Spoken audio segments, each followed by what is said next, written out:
beginning of February, I came to Luxembourg because I found a job here. After months of looking in South Africa, the best I could do was find a job in a completely different country. This marks the second time that I managed to do that. I was fortunate enough to get a job to come to this exciting place. It has been good, it's been interesting, but it also has been tough. It's not easy coming to Europe, especially as someone that does not have a European passport. So I received a job offer in October of 2020. Naively thought I would be able to get here by the January timeline, but I was quite mistaken on that. First thing I had to do was get a residence permit, or before I can actually get a residence permit, you need a temporary authorization to stay, which is issued by the Luxembourgish government. This took about 2.5 months. Firstly, I needed to contact my company. They sorted out the majority of my paperwork, gave me the sponsor necessary to get the work permit. I had to send over some original documents through DHL Express. This included police clearance, which in South Africa takes about 4 weeks to get. I had to give them papers stating my actual job contract, etc. These things were of utmost importance in order for the administration to go smoothly. Read the documents carefully, sent it through, and there were no issues, thank goodness, but it still took 2.5 months. I naively thought it would take a couple of weeks, because it's Europe, but I didn't actually read the stuff properly, and I realized it's going to take a lot longer than that. Naively enough, after a few weeks, I booked a plane ticket for the end of December, hoping that I would be able to get on a flight. This wasn't the case. I had to delay my flight about 3 times before I ended up flying only on the 4th of February 2021. Luckily, I booked through Air France. They were quite easy to change my flights multiple times. I think I paid like 50 euros total in order for me to change my flights. They were quite easy. Up to 24 hours beforehand, I was able to do that. So it was quite beneficial. I wouldn't recommend going through a third-party site like Hop2. I've lost money on these sites before just due to the fact that you can't directly contact the airline through them. It's very difficult, and at most you might get a ticket that you can use further down the line, but it's a potential that you can lose a lot of money, and especially with cancellations and COVID restrictions in countries constantly changing, you need a possible refund, and this might, cause the whole situation to go, tits up. Anyway, next was getting the visa. So after I booked the ticket and after about 2 months of waiting, about, the middle of January, I got the work permit and I went straight to the visa office in Johannesburg. They sorted me out really quickly. Yeah, I had to go to the Belgium embassy because we don't actually have a Luxembourg consulate in South Africa. So I got a type D visa through TLS in Johannesburg, easily book, you go there. It was quite expensive though. It was about 250 euros or something for the visa. But I got a relocation allowance from my company, which made it significantly easier to get those costs reimbursed. Once that was finished, I got the visa after about a week, and I was ready to come to this country. Like, you think you're coming to the country, then the administration will sort of ease off. Now it actually just starts depending on how long you want to stay here for. If you go on a holiday, it's probably very chilled, very easy to come.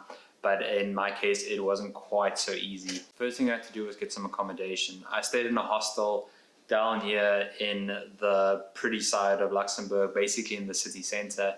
It was brilliant, old part. It was like 130 euros a week. I got breakfast every morning, a couple sandwiches that I could actually use for lunch as well. Basically lived off some croissants and kebabs because they're famous for that. And it's relatively affordable. And it was super clean. It was nice, it was friendly, it was cheap. And it really got me into the middle of the city quite easily, enabled me to walk, and especially through the snow, it was actually lovely. And just based on me being a bit of a snob, after a week I decided to go to a hotel. I had some money left over from my relocation allowance, so I stayed in the Hotel Perrin. It's about a 3-star hotel, which in European terms basically means 5-star anywhere else. I got a sick breakfast every morning. I got amazing service, everyone cleaned my stuff, fast internet, my own bathroom, which I really appreciated after all this time. In the city center, close to public transport, basically anything that I could need to give me the energy to get through the first week of my job, and also to start looking for a accommodation that is more permanent, i.e. renting an apartment.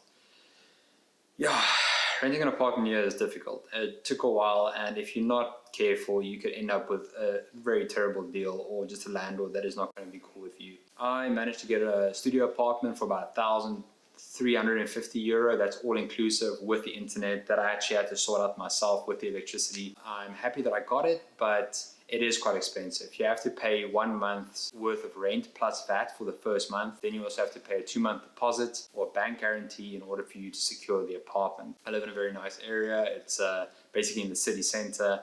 And that's more or less the kind of money you could pay. And even this is a good deal. This is a studio. It's about 40 square meters, which is basically the size of a 1-bedroom. It just doesn't have the wall. And it was unfurnished. Luckily, I had a friend that took me to IKEA, furnished the whole place out, got a massive TV. A massive TV, big couch, great view, oven, basically whatever you need in order to settle in. I'm a firm believer of making your place the way you want it because, you're going to be here a lot, especially now during working from home situations. It's good to have your own space, and I'm very happy with it, but best believe it's expensive. One workaround you do get if you don't want to worry too much about cash flow is, in my case, because I work for a company, we got a special deal through BNP Paribas, which is BGL, for not having the money in your account. So basically the bank will guarantee you the amount without having the actual money in your account, and they will charge you a small fee over an annual period. So when you move out, your landlord needs to take money from you. That's fine, that's agreed between the bank and yourself. But for now, you actually don't need the cash in your account, which is very beneficial. If you come from somewhere like South Africa and it's difficult to move your money, I would highly recommend that. That's what I did. And depending on which banker you found, I found a great banker and I was really happy with the service. So it was very easily sorted out. It sounds very easy that I got the apartment, but I looked at about 3 or 4 different places, varying degrees, far outside the main city center and then also now in the middle. Naively, I thought I could get away with maybe €800 or so, but then I realized you have to share with a bunch of people in an apartment. If that's your vibe, great. I like my own space. I like having my own bathroom. I don't want to deal with that, and the additional money that I pay for me is well worth it, and I have a decently paying job that's enabling me to afford that, but there are other options, but there's definitely compromise to be made in probably one of the most expensive real estate areas. And then just general life. It's really nice here. Like, I know you pay a lot for rent and you pay a lot for maybe food, which I understand is basically what you need in life, but it's super safe here. The medical aid is incredible. You basically get free medical wherever you need to go. You are on the border of Germany, France, Belgium, so you can travel by car basically anywhere after the pandemic is lifted. The public transport is fantastic. I'm from South Africa. We don't have any public transport. Buses arrive basically on time. There's trams and trains everywhere. It's fantastic to get around. You actually don't need a car here. It's very good, and it's 100% free. So it's the only country in the world that has 100% free public transport. You literally just walk on and you walk off. No payment, nothing. It's a bargain, and you save tons of cash from doing that. From grocery perspective, I shop mostly at Accommodation, which is in this massive mall close to where I work. It's brilliant. It's got everything you need. Bit pricey depending on where you come from. Meat's expensive here, but that's what you pay, I guess. And then also they have Aldi and Lidl, which is insane. It's one of my favorite shops in the world.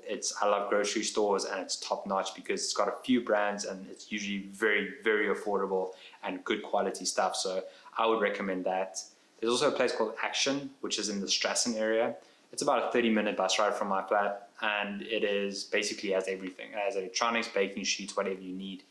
Then you also have Amazon, Germany Amazon. They deliver within 2 days if you have Amazon Prime. I got my TV there, I've got most of my equipment there, I got the microphone there, I got the ring light there. I basically got everything there that I needed, as well as my monitor and a whole bunch of stuff. So it's ideal. Shopping is not going to be a problem here. They have everything you need and more. So, and then I run tons. I run a lot around here. I'm actually training for the Luxembourg Marathon at the moment, and the running here is fantastic. It's beautiful. It's super safe. It's a bit cold at the moment, but the houses are warm. So while you're outside, you're a bit cold, but you warm up quickly. And then when you come back in, nice and warm, nice and comfortable. That's basically it for me. This is definitely not a video where I would say, yes, this is what you should do in order to get here or whatnot. This is my experience. And so, yeah, that's my video. And I hope someone has taken something from that. If you think about coming to Luxembourg, if you think about traveling to Europe, then this is just my experience. I don't know how detailed it is or how it came across, but hopefully this helps someone out there. So I'm going to try to make a few more videos because I just want to try this whole thing out. And yeah, if you like, I'm gonna post another one at some stage. So tune in to watch, don't tune in to watch, like it, don't like it, I don't know. But yeah, until next time, I guess. Cheers.